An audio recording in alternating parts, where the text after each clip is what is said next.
चलिए बच्चों, class 9th exercise 1.3 हम क्वेश्चन नंबर 5 करते हैं। Question number 6। तो क्वेश्चन नंबर 6 क्या है बच्चों?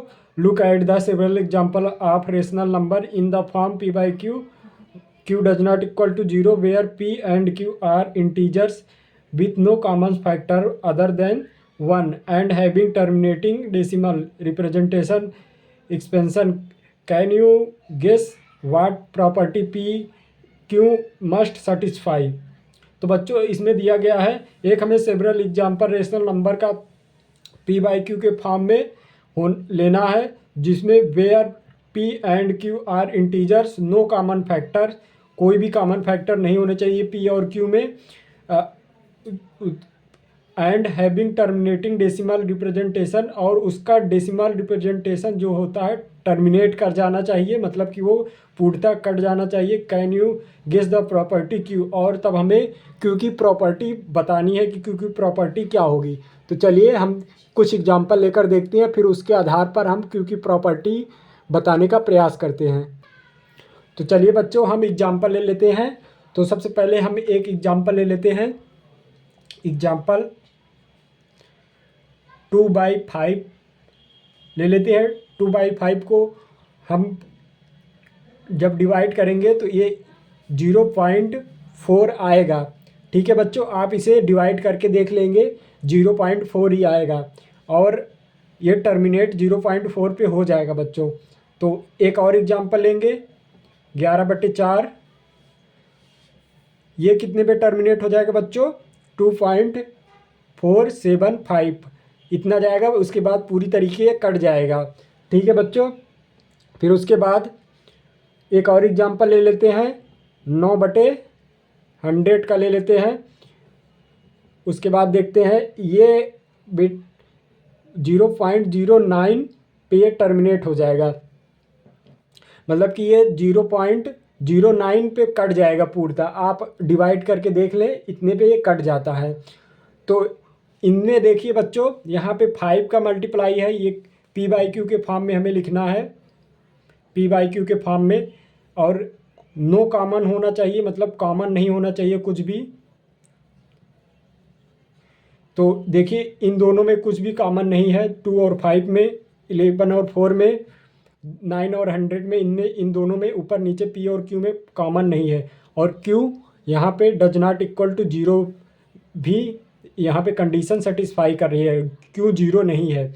तो हमें q की प्रॉपर्टी बतानी है। तो इन दोनों को देखिए टर्मिनेट हो जा रहे हैं, जितने भी एग्जाम्पल हमने लिए हैं। तो इनके बेसिस पे हम कह सकते हैं बच्चों कि हमारा q किस टाइप का हो सकता है। देखिए यहाँ पे q किस 5 का है, मल्टीपल 5 है, ये यहाँ पे 2 × 2 है, मतलब 2 का मल्टीपल है, और यहाँ पे भी 2 और 5 का मल्टीपल है इसमें। तो हमारा q किस टाइप का हो जाएगा बच्चों?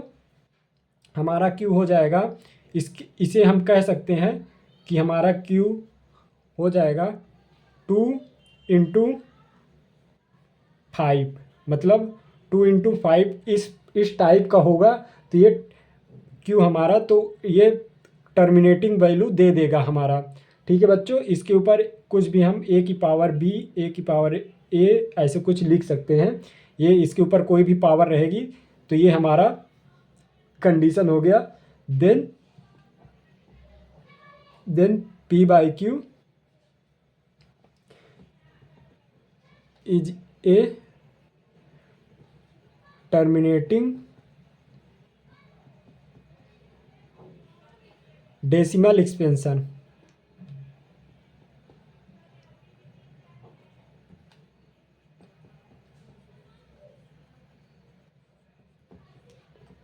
ठीक है बच्चों, तो इससे हमने 2/5, 11/4, 9 इतना लेकर हमने एक गेस निकाल लिया कि हमारा इस प्रकार से नंबर रहेगा। तो हमारा ये प्रॉपर्टी हमें याद रखनी है। ये प्रॉपर्टी इस टाइप की हमारी प्रॉपर्टी बन जाएगी, जो हमें याद रखनी है। q की पावर q इक्वल टू 2 की पावर a, 5 की पावर b, अगर q नीचे डिवाइड में है तब। ठीक है बच्चों, तो ये हमारा क्वेश्चन कंप्लीट हुआ। हमने एग्जाम्पल लेकर देख लिया कि किस प्रकार से इसकी प्रॉपर्टी होगी। तो 7वां क्वेश्चन बच्चों चलिए हम करते हैं।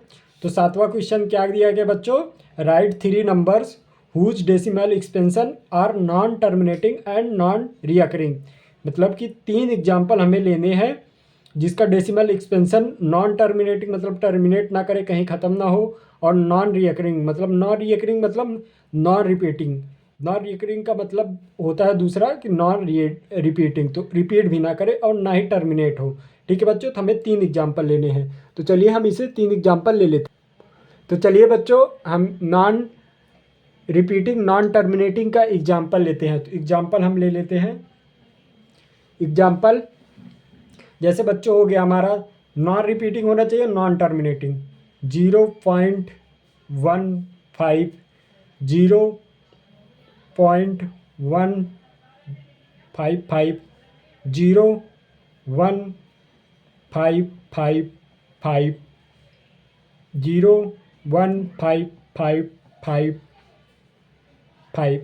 ये देखिए बच्चों, ये कहीं भी न टर्मिनेट हो रहा है, ये टर्मिनेट ना कहीं हो रहा है, ना ख़त्म हो रहा है, ना ही रिपीट कर रहा है। देखिए 015 आया, फिर 0155 आया, फिर 01555 आया, फिर 01555 आया। मतलब रिपीट भी नहीं हो रहा है, ना ही कहीं टर्मिनेट हो रहा है। तो ये हमारा एक एग्जाम्पल हुआ। और ऐसे दूसरा एग्जाम्पल ले सकते हैं बच्चों, कुछ भी बहुत सारे एग्जाम्पल हो सकते हैं, इनफाइनाइट एग्जाम्पल 152, 153, 157, 158। देखिए बच्चों हमारा ये टर्मिनेट भी नहीं हो रहा है, कहीं ख़त्म नहीं हो रहा है, ऐसे चलते चले जा रहा है। 152 आया पहले, फिर उसके बाद 153 आया, रिपीट नहीं हो रहा है बच्चों, बढ़ रहा है। 157 आया, 158 आया, तो ये रिपीट नहीं हो रहा है, नहीं टर्मिनेट हो रहा है। और तीसरा एग्जाम्पल हम ऐसे ले लेते हैं डेसिमल एक्सपेंशन का, जैसे ले लिए 577, 577, 5777, 57777। देखिए बच्चों ये भी ना टर्मिनेट हो रहा है, ना रिपीट हो रहा है। देखिए 57 आया, फिर 577 आ गया, फिर 5777 आ गया, 5777 आया। तो ये हमारा 3 एग्जाम्पल हो गया, 3 एग्जाम्पल हो गए बच्चों, जो आपको पता चल गए कि ये इस प्रकार से हैं। तो चलिए हम अपने नेक्स्ट क्वेश्चन पे बढ़ते हैं।